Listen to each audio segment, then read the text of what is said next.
Yeah, and also the rates they charge, it was like a joke. It was like 500,000 yen a day or something. And I was like, that's too much for a big road with nothing on it. Wow.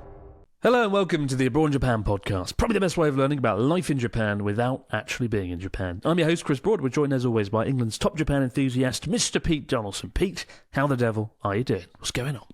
Hello, Christopher. I'm feeling very festive. I spent last night fixing, with my hands and my eyes and my soul, a Super 8 film projector. Oh, wow. And it was, I couldn't figure out why it wasn't working, and forgetting, of course, that if you ever buy anything from the 70s, the rubber belts are always perished. They're always like they just revert back to dinosaur blood or wherever the hell oil comes from. And you open up the back of something and everything's just black because the belt's just absolutely tarnished and died. So I basically jerry-rigged a rubber band. You know the sort of big rubber bands you get that postmen throw on the floor, because they just seem to be able to sort of throw them on the floor without impunity. I used one of those, and I fixed a 1970s film projector because I bought an old wrestling Super 8 video off eBay, and I was like, I need to get this on the old YouTube. I'm restoring history here. I feel like like when archaeologists sort of like that. When they found the king, was it Richard III in Leicester? I think? Yeah. Was it Richard III in Leicester in a car park that I definitely have urinated in on more than one occasion? Oh my god! Back in the day when I lived Poor in Leicester. Richard III. Poor Richard III. I just feel like an archaeologist, just kind of like getting preserving something, finding an old wrestling video of Lord Alfred Judo Hayes and putting it on YouTube. I just feel like I'm a preserver of a modern-day archives. Indiana Jones, one might say. It belongs in a museum. Exactly. Pete Donaldson's belongs in Pete Donaldson's cupboard. Or a modern-day Stuart Donaldson. Remember when Love Film existed and early versions of Netflix where they used to send out DVDs instead of having an online receptacle for all of the videos? They used to send out a DVD. My dad would copy all of the DVDs he received, so he's got basically... honestly, rooms full of DVDs. He's this kind of like mad archivist. Never looked at them again. But he is single-handedly saving physical media, and he didn't know he was doing it. He just thought he was being a bit naughty. So he's managed. He's a person who's just managed to kind of. He's just managed to. His kind of like bequest when he goes is going to be a load of episodes of. I don't know, 6 Feet Under and stuff on DVD. I'm trying to think of something a bit lame. Who needs Blockbuster Video when we've got Pete Donaldson's dad's fucking film supply? Have a little DVD, because the preservation of stuff nowadays is so difficult because the networks put stuff on, take stuff off. There's no guarantee it's going to be there tomorrow. It really is there. They've taken away our entire history of media. So people who own DVDs and can keep them safe from disc rot are probably the people who we should be looking to for a brave new future, saving our art and stuff like that. Yeah, 100%. It's a scary thing, isn't it? How we're losing all this stuff. I do wonder when I get the chance if I should buy all my films that I like in like Blu-ray or something, or what do we use these days? VHS still has its own charm for sure, but it could be good to have like Blu-ray. But at the moment it's all digital, isn't it? The problem is it's kind of like the DVDs do start to rot after a while if they're kept in properly and stuff. But I can't I imagine videotape. That is the sort of thing. I remember going to God, where was I? I was in an ex-Soviet country. It might have been Cluj in Romania, and there was an ex-Soviet sort of propaganda sort of museum that the whole floor was covered in sort of videotapes that they'd pulled out in the 70s and 80s and stuff, and just left on the floor. I just sort of think that sort of stuff might perish. VHSs, they're probably a bit more durable than most things, but yeah. Well, I remember as a kid we used to film stuff off the TV, put it on VHS, and my favourite tape, which was like a Thunderbirds tape, got fucked up. I remember hitting play and it just went and like the whole thing exploded.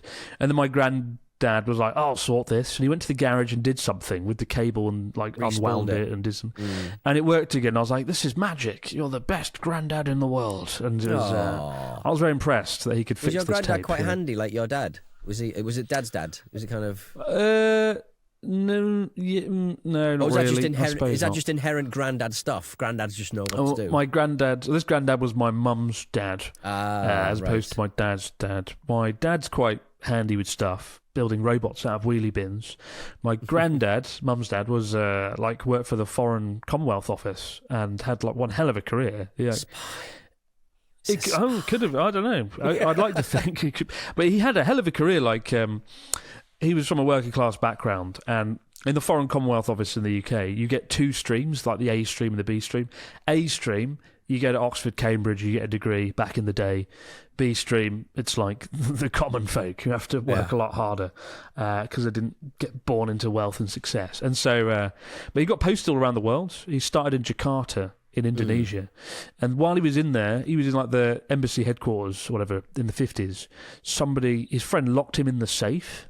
And he was like in the big safe, all the documents were held, and his mate was like, "Time to go now," and just like shut the door without realising he was in there. It must have been like, fucking terrifying. It was a special like locked safe that you can't get in or out. And like I think it made him like claustrophobic for the rest of his life. He couldn't fly on a plane ever again. So to like come back from Indonesia by boat, and all the other places he got positioned in, he had to drive or boat because he just couldn't go on an airplane because of that one incident. But that's wild. He got to do some interesting things. Like they were posted in Poland, which was obviously in the USSR back in the 70s, and apparently they had to like dig up all the floorboards, and there was like 25 microphones in there that had to be extracted. Can you imagine? I read only one author ever, and it's John le Carré, and I just love it. I just love all it. I've even read the stuff that I think his son, allowed another writer to write on his behalf and stuff with the George Smiley character and stuff. So I'm imagining your mum's dad as being George Smiley with a rubbing his glasses with the fat end of his tie. Lovely. When I gave a speech at my grand's funeral 2 years ago, I did say that their life had read like a John le Carré book. It was fascinating sitting around the table as a kid hearing all these stories. Like he got to show when Margaret Thatcher went to Canada. He was in Canada at the time. He had to like show her around, and he was like her driver or whatever. And then when they were in Libya the week Colonel Gaddafi turned up and took over the country. And he got an OBE or an MBE. I never know which one's which. He had an MBE or an OBE on the wall of the house growing up because he'd organised the sort of escape plan for all the British citizens in Tripoli, in Libya, because Colonel Gaddafi's men were not the nicest chaps in Libya, murdering, torturing people, and he was able to create a network and get a lot of people out, and he met the Queen Mother and got like an OBE for that, which is pretty cool. That's awesome. It's awesome. Unfortunately, he passed away when I was 10 or 11 years old, and we always got on well. But I know, there was some really cool stories I imagine that I'll never get to know or hear, which is unfortunate because the things he must have seen and done, positioned in all these places. They're in Ireland when Lord Mountbatten got blown up on a boat by the IRA, and it's just they were positioned in Dublin, but they got like all these places at the worst possible moment. Dublin during the Troubles and Tripoli during Gaddafi's reign taking over. It should be studied. Fascinating stuff. I'd like to learn more. I don't know if you can go to the archives and find out what went down. I've tried to look up. I imagine stuff, somebody who works in the Foreign Office will be, have pretty, they wrote everything down, obviously, so there'll probably be public records about him. Fascinating, yeah. But who knows what he got up to? I've got to go to a funeral for my auntie this week, and I've got and she's like this kind of like staunch like communists almost like in Hartlepool. Like we get a bit right wing when we get older, and that's kind of basically the direction of travel every older person I know, and we'll all get there. We'll all start watching war. I can't wait for right wing Pete Dawson. I'll start watching a few World War II documentaries, get a bit interested in Band of Brothers, Hitler's bunker, and then I'm putting flags up. But the other direction of travel is this woman and even at like 87 when she went, like she was still this kind of quite right on kind of woman, very impressive. My mum's sister, and I've got to go away. I'm glad I don't have to do a speech though, because I did a speech at my sister's wedding. And I just felt a bit. I could not do it. I felt so nervous. I don't know what I'd like. You know me, I've done enough public speaking and, titting about on stage and stuff to thousands of people, but I don't know what it was. I just, the gravity of my sister getting married, I just couldn't get out what I needed to get out, really. I was stumbly, mumbly mess. Terrible. I can't imagine you being stumbling over your words. That's quite frightening. Good on you being able to do it. More frightening than aliens or a nuclear holocaust. The idea of Pete Dawson not being able to speak his lines, something must be terribly off. Yeah. Sorry to hear about your auntie. I hope it goes well at the funeral, man. Well, she's 87. 87, worked in a metal factory for a while. She's and her lungs were fucked, so I think she was about done with it all, to be honest. Anyone that makes it over 80, well done. Yeah, well done to you. Well done, There's no chance in hell I'll be getting there.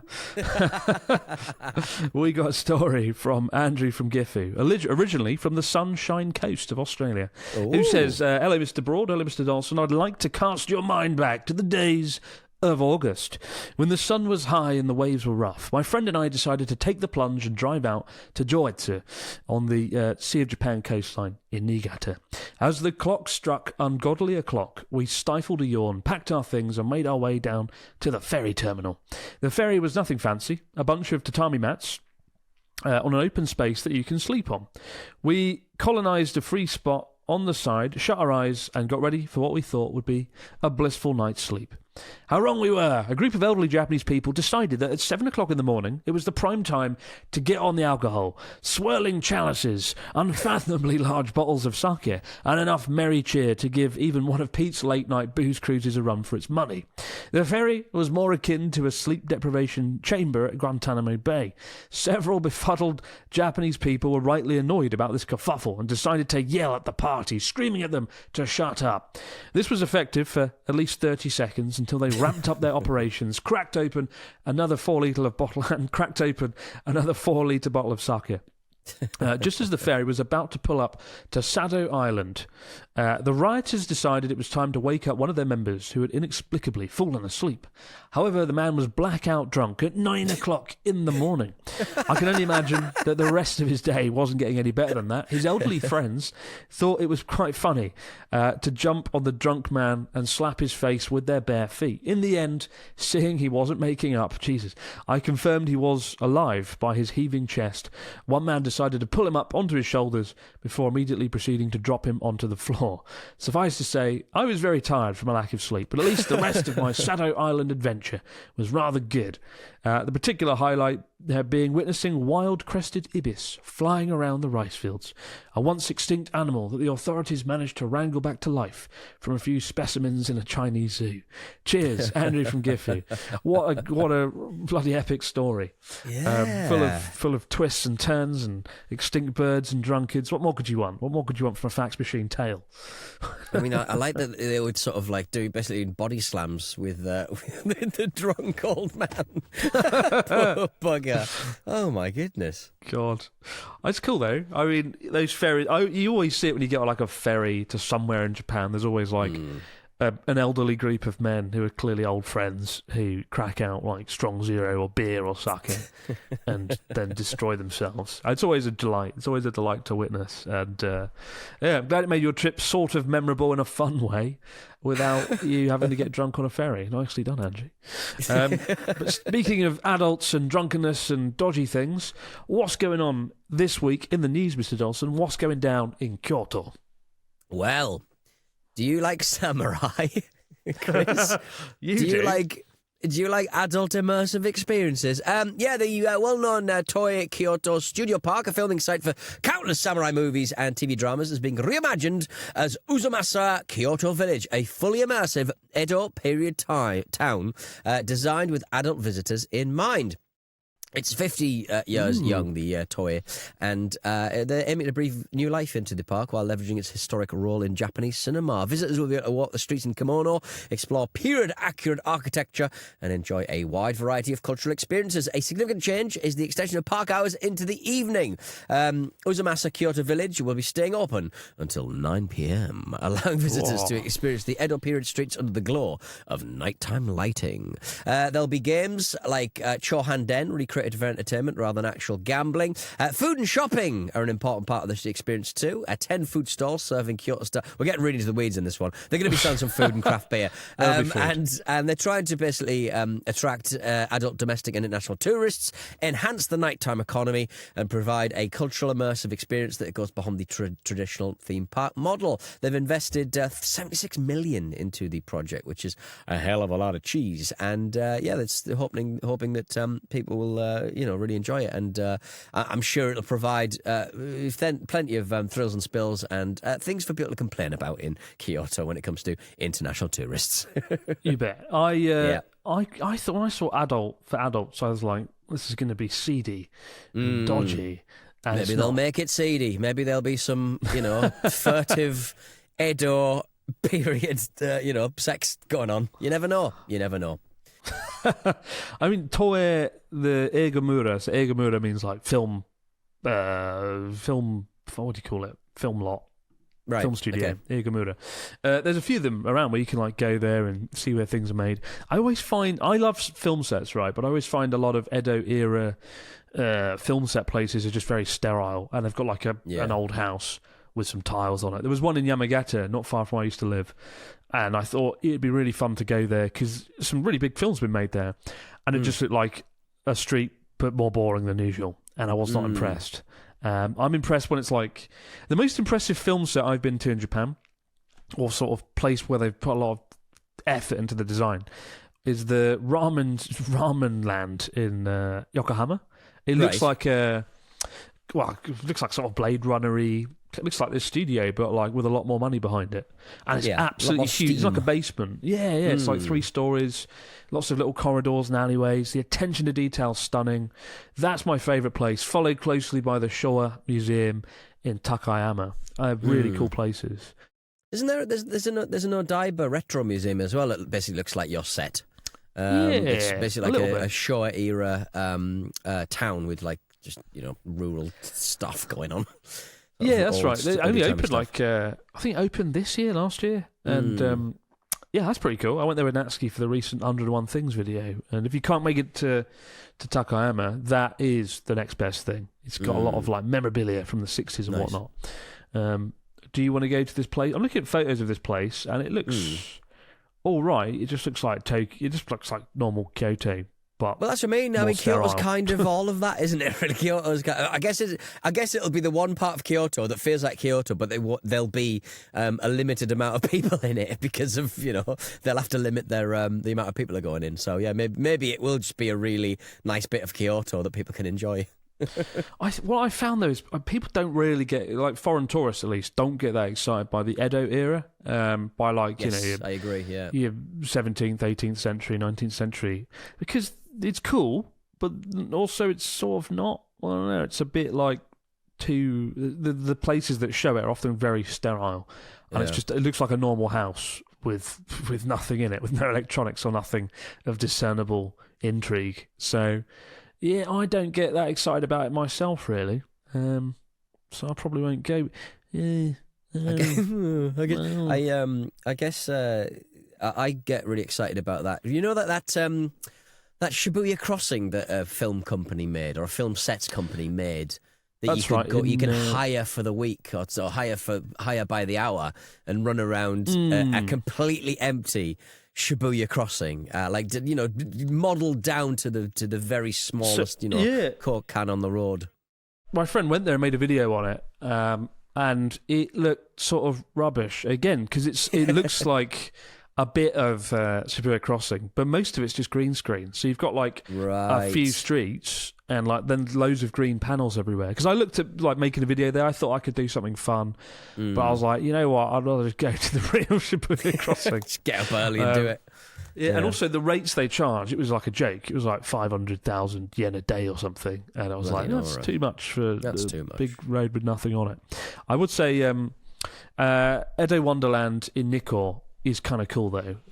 I've besmirched all Edo theme parks a minute ago. But there is one that's a cut above the rest, Edo Wonderland Nikko. Because they've got they've got 200 actors dressed up as samurai stumbling around. Yeah. I think that could sell it. That could make it more fun, right? That could make it worthwhile, potentially. Fantastic. But stick to the Team Lab stuff. I know Team Labs is like, people say everyone goes to Team Lab, but I've never met anyone who's like, it's rubbish. It is genuinely good. It works. You know? It's popular because it fucking works. Yeah, like when I did the 101 Things to Do in Tokyo video recently, Natsuki and I went to, is it Borderless or Planets? It was Borderless in a few of them Odaiba. Yeah. The one in Odaiba, and I really didn't want to like it because it was like loads of queue tourists. I thought it would just be a bland, boring one, and it was really good. The wet actually. One, Is it the one where you get your feet wet? I like that one. It is, yeah. That was the best bit. You waddle through like water. You feel like you're in like the hull of the Titanic or something, like a ship that's going down.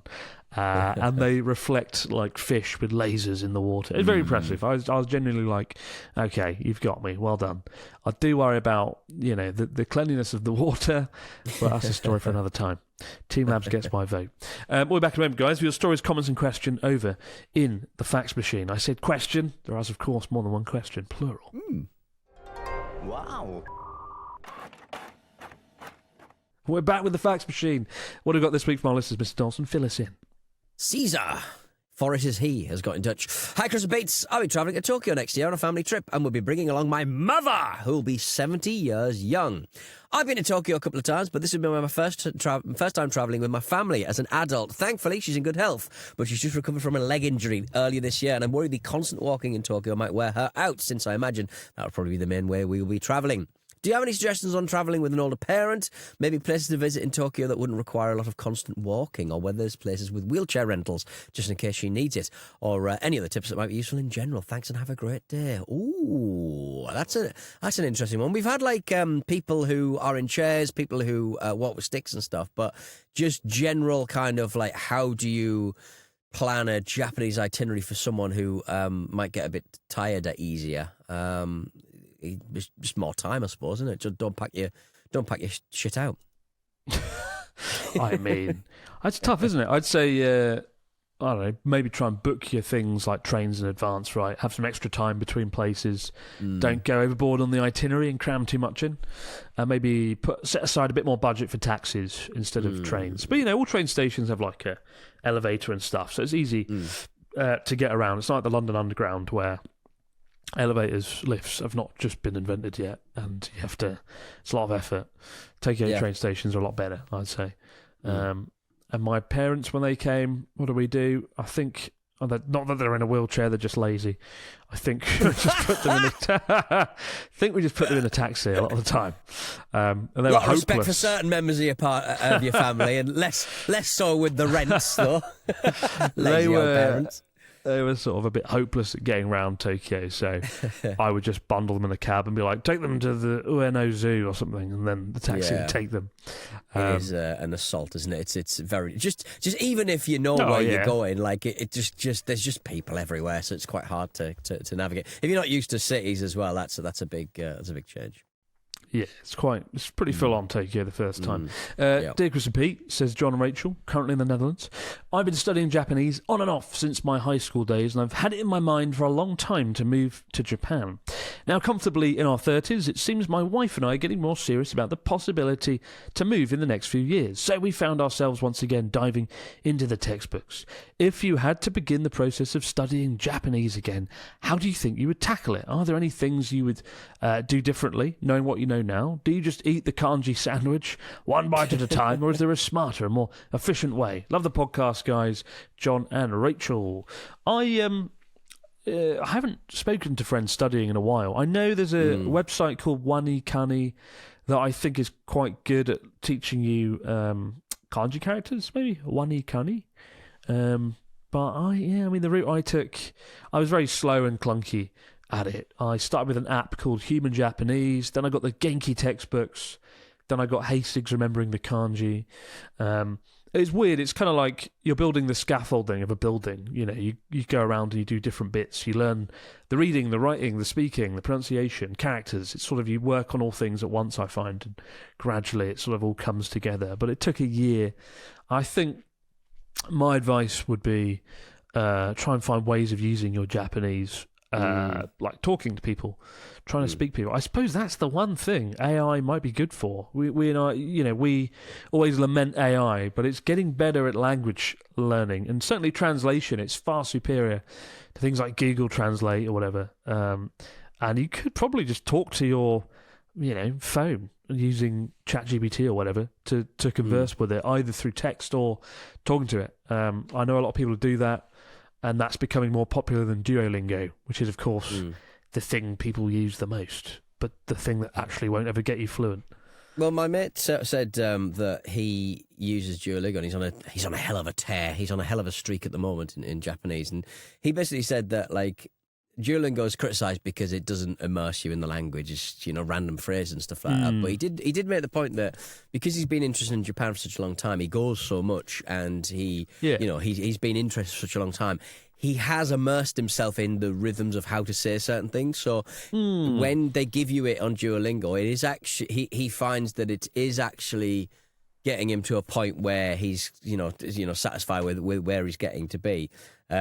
Because if you're already kind of immersing yourself, for people just coming to it straight, Duolingo's not the one. But if you've already got a bit of a grounding and you kind of know how things are said and the rhythms on how things are pronounced and stuff, Duolingo can be a helpful tool of many to get yourself closer to where you need to be. It is fun. Like, I remember doing it I tried it for Japanese. I wanted to see myself how it works. And I was genuinely impressed with it. It's fun. It is fun.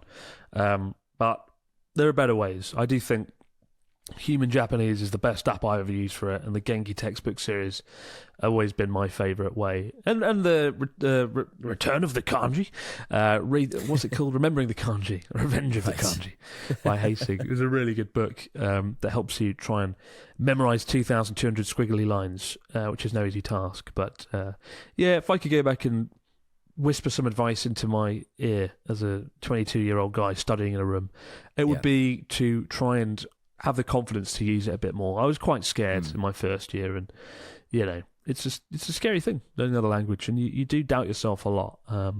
But we have a lot more tools now than we did back then to sort of help us, and there's never been a better time to learn a language, I'd say. Best of luck to you guys there. Have fun with it. If I was speaking to myself as a younger man, I'd say, buy Facebook shares. Buy shares in Apple. Buy fucking Nvidia shares, Pete. Buy Nvidia shares. They've got off the boil, haven't they? With all the whatnottery with the old Chinese and stuff. It's all very confusing. Oh, dear. But best of luck to you guys in your studies. And finally, James says, hello, Chris and Pete. Chris, I saw your video about some of the problems with the current YouTube social media landscape. High quality videos like yours are the only thing I go back for now. Oh, thank you, James. How do you see the future of content creation? Is it possible to get more high quality YouTube now, or do we have to find alternatives? All the best, James. I mean, my concerns are all sorts, but I think AI video is something that scares me a bit. I'd see AI video as potentially being a problem for short form content creators the most, because that's where it's easiest to grab someone's attention for like 10 to 15 seconds with a funny, crazy AI clip. But it all comes down to what we click on as humans. I've been doing this 10 years, and I always face the battle of, is the video I'm making going to be watched? People are going to enjoy it. The longest time I spent on a video this year was the volcano documentary. It didn't do that well relative to most abroad Japan videos. It was a bit disheartening, but I have no regrets making it. It was very fun, very interesting. I learned a lot, and I think I've actually been changing strategy recently. I feel like a lot of abroad Japan videos, the production quality is so good that there's also often like a bit of a barrier between me and the audience. Like, I used to literally just clutch a camera and talk to it, right? And I think that's the essence of what makes YouTube good, vlogging, talking directly to a camera. Charlotte's brilliant at it. And sometimes when you're doing these big high-end videos, it makes the distance bigger. And I need to sort of get back to doing more vlogging. So I've got a video that should be out, hopefully by the time this episode comes out, where Natsuki and I hiked the Nakasendo Trail for 3 days straight. I carried all the cameras. My back died as a result. But it's kind of fun and visceral because I'm holding the camera. It's just me, you, and Natsuki making our way through the mountains.